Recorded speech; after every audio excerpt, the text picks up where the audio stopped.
I wanted to become a priest when I was younger because we were involved with our Catholic church back in the city. When we moved out here into the suburbs, we started going to public school and we stopped going to church. We stopped going to the Catholic church and just kind of found my way into nothingness for a while. Then in middle school, a friend of mine invited me to youth group. I went to the youth group and I got really involved there. I went down to this thing at Texas Christian University called Exploring Your Call. I helped out with the church leadership team. I was involved with all things, doing VBS, everything you guys can imagine, like so many of our amazing youth do here. But unfortunately, unlike some of our amazing youth here, about 10th grade, I decided I wanted to put all that away. That I didn't want to work on my faith anymore, that I wanted to see what the world had to offer. And so I stepped away from my faith. And that lasted for many years. In fact, whenever I was in college, there's one story I'm going to share with you guys. I went up to Kirksville for a little over a semester. And while I was in Kirksville, I remember one evening I was out drinking with my friends, my buddies at the bar, under 21 at the bar. That's how it is in Kirksville. And I went to go leave. And as I left, I should have turned right to go back to my house. Instead, I turned left, and I don't remember much after that. Until the next morning, I woke up and I was sleeping in the parking lot of a car dealership that was about as far from 364, is how close we were, to Highway 63 up in Kirksville.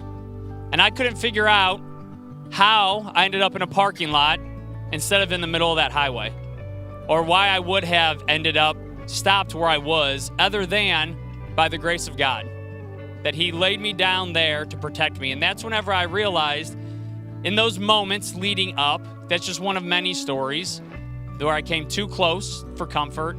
And in all those stories, I realized that God was protecting me for a purpose, that there was something in my life that He wanted to continue on with me. And it's only by His grace that I'm standing here today. It makes me think of Romans 8:28, which I'm going to read to you from the scripture itself. It says, "And we know that God causes everything to work together for the good of those who love and are called according to His purpose." He works everything together for those who are called and according to His purpose if you love Him. And God knew my heart. Even though my actions were far away from Him, even though I wasn't reacting and acting in ways that a Christian ought to, because I was taking that time in my season of life to be away from Him, He still loved me. And He knew my heart would turn back to Him one day. And so He saved me for that purpose. And I still don't necessarily know what that purpose is, but I know that every day when I wake up, it's because He has a purpose for me. Because He has a reason for me to continue being here. And on that day when I don't wake up, He'll use that for part of His plan as well, because I love Him. Because He knows that we love Him. And so I'm here today. I woke up, which means there's a purpose today for me. And all of you are here and online, which means there's a purpose for you today too.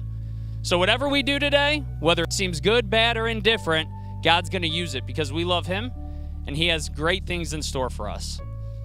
That's all I have.